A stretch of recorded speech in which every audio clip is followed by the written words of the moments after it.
Disclaimer दोस्तों, मैं आप सभी को बता दूं, ये कहानी पूरी तरह काल्पनिक है। ये सिर्फ दर्शकों के मनोरंजन के लिए बनाई गई है। इसमें दर्शाए गए सभी पात्र, नाम, उत्पाद और घटनाएं पूरी तरह काल्पनिक है। ये कहानी किसी भी तरह से किसी भी व्यक्ति के भावनाओं, प्रथाओं, परंपराओं और विश्वासों के अपमान नहीं करती है। जैसे कहानी में बताए गए सभी चीजों का मात्र कहानी के लेखक द्वारा बनाई गई लेखक अपनी एक कल्पना है। तो दोस्तों, मैं आपको आगे बता दूं, अगर आप हमारे हॉट सिनेमा ऑफिशियल चैनल पर नए हैं तो वीडियो को भर भर लाइक और चैनल को सब्सक्राइब करना ना भूले। धन्यवाद।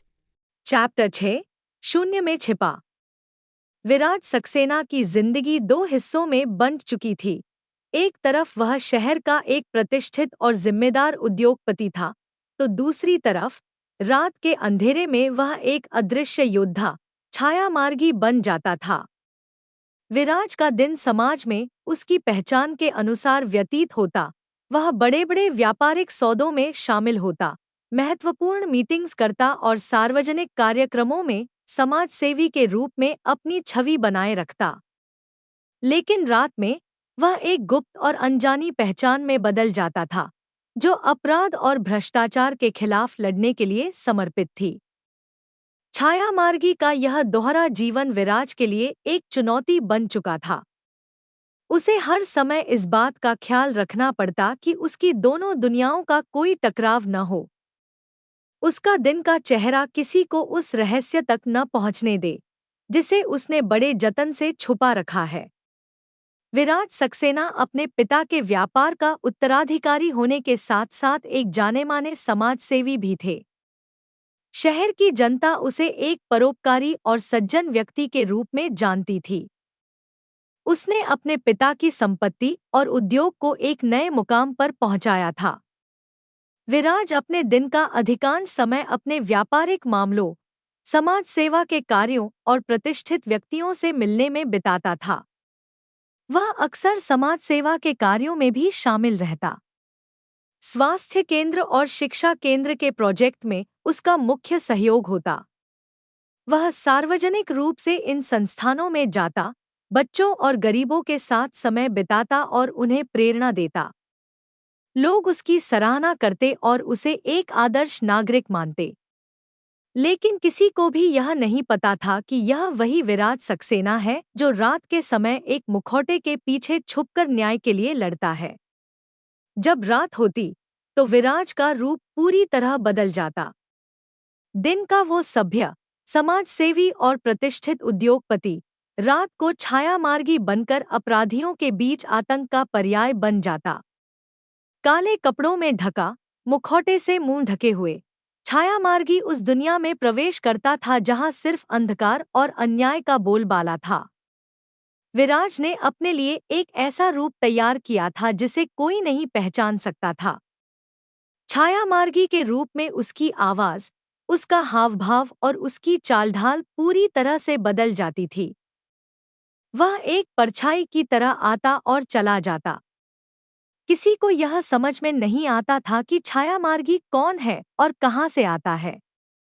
रात के अंधेरे में छायामार्गी का मिशन शुरू हो जाता था। उसने शहर के उन इलाकों को अपना निशाना बनाया जहां अपराधियों का बोलबाला था। उसने यह ठान लिया था कि वह एक एक करके इन अपराधियों का सफाया करेगा और शहर को सुरक्षित बनाएगा। वह गुप्त रूप से काम करता, अपराधियों के अड्डों पर नजर रखता और उनकी गतिविधियों का पता लगाता। उसके पास कुछ ऐसे साथी भी थे जो उसकी पहचान गुप्त रखते हुए उसकी मदद करते। इन साथियों ने छायामार्गी के अभियानों में कई बार महत्वपूर्ण भूमिका निभाई। वे लोग उसके लिए जासूसी करते और जानकारी इकट्ठा करते ताकि छायामार्गी के मिशन सफल हो सकें। विराज के इस दोहरे जीवन ने उसकी मानसिक स्थिति पर भी गहरा प्रभाव डाला था। दिन में उसे एक आदर्श नागरिक की भूमिका निभानी होती थी, जो समाज के प्रति अपनी जिम्मेदारियों का पालन करता है। लेकिन रात को वह एक ऐसा व्यक्ति बन जाता था जो किसी भी अपराधी को सजा देने से नहीं चूकता। उसके भीतर अक्सर यह द्वंद्व चलता रहता कि क्या वह सही कर रहा है। क्या छायामार्गी बनकर अपराधियों को खुद सजा देना उचित है? क्या उसे कानून के बाहर जाकर ये कार्य करना चाहिए? इन सवालों ने उसके मन में कई बार संदेह पैदा किया, लेकिन जब वह उन निर्दोष लोगों की पीड़ा और अपराधियों का निर्दयता से उत्पीड़न देखता, तो उसका यह संदेह दूर हो जाता। विराज ने यह तय कर लिया था कि वह अपने इस संघर्ष को तब तक जारी रखेगा जब तक कि शहर से अपराध और अन्याय पूरी तरह से मिट नहीं जाता। छायामार्गी के कार्यों ने समाज में एक अलग ही प्रभाव डाला था। लोगों के बीच उसकी कहानियां सुनाई जाने लगी। गरीब और कमजोर लोग उसे एक नायक के रूप में देखने लगे, जबकि अपराधी उससे डरने लगे। छायामार्गी के कार्यों के कारण शहर के कई इलाकों में अपराधियों का आतंक कम हो गया था। हर कोई जानना चाहता था कि यह छायामार्गी कौन है, कहां से आया है और किसके लिए काम करता है। लेकिन उसकी गुप्त पहचान और उसके अचानक गायब हो जाने के कारण लोग केवल कयास लगाते रह जाते। अखबारों में उसके बारे में लेख छपने लगे, सोशल मीडिया पर उसके कारनामों की चर्चा होने लगी। पुलिस भी उसकी पहचान का पता लगाने के लिए प्रयासरत थी, लेकिन वे भी उसे पकड़ने में असमर्थ थे। छायामार्गी के कार्य समाज में इतनी चर्चा का विषय बन चुके थे कि अब हर कोई उसकी तारीफ करता था। विराज के दोहरे जीवन ने उसकी निजी जिंदगी को भी प्रभावित करना शुरू कर दिया था। उसके दोस्त और परिचित उसे अक्सर यह महसूस कराते कि वह पहले जैसा नहीं रहा। उसकी दिनचर्या में जो परिवर्तन आए थे, उसने उन लोगों को भी शक में डाल दिया था। विराज की सबसे करीबी दोस्त सोफिया, जो उसकी हर भावना को समझती थी, को भी इस बात का आभास होने लगा था कि विराज के जीवन में कुछ ऐसा है जो वह सबसे छुपा रहा है। वह कई बार उससे इस बारे में पूछती, लेकिन विराज ने उसे हमेशा टाल दिया।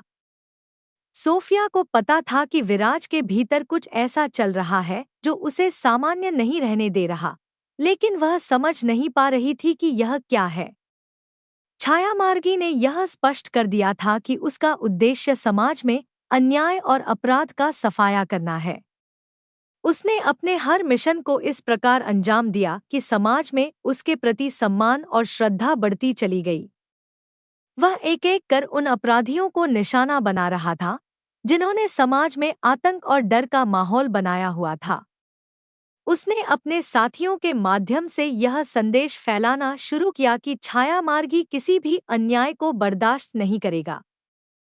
छायामार्गी ने अब एक बड़े अपराधी गिरोह को अपना निशाना बनाने का निर्णय लिया।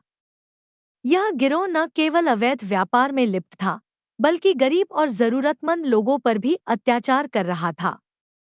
इस गिरोह का मुखिया एक बेहद चालाक और खतरनाक व्यक्ति था, जो कानून से भी बच निकलने की क्षमता रखता था। विराज जानता था कि इस गिरोह के खिलाफ उसे पूरी सावधानी और समझदारी से योजना बनानी होगी।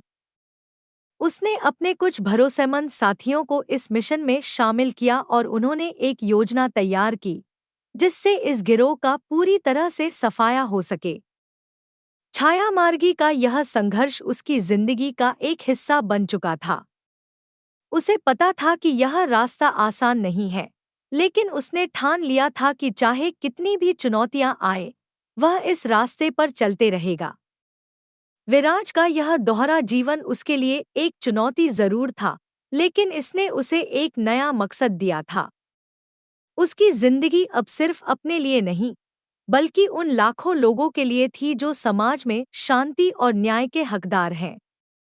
अगले मिशन की तैयारी के साथ ही छायामार्गी ने एक नया संकल्प लिया। वह तब तक नहीं रुकेगा जब तक कि समाज से अंधकार और अन्याय का पूरी तरह से अंत नहीं हो जाता। जानने के लिए ओनली ऑन यूट्यूब चैनल पर ये कहानियाँ हॉट सिनेमा अधिकारी द्वारा लिखित और कॉपीराइट की गई है। कोई भी कहानियाँ की नकल नहीं कर सकता। तो दोस्तों, आगे क्या होने वाला है ये जानने के लिए कहानी सुनते रहिए और केवल हॉट सिनेमा ऑफिशियल में यदि आप नए एपिसोड पर अधिक अपडेट चाहते हैं तो हमारे टेलीग्राम चैनल को सब्सक्राइब करें, जिसमें हमारा डिस्क्रिप्शन में दिया गया है।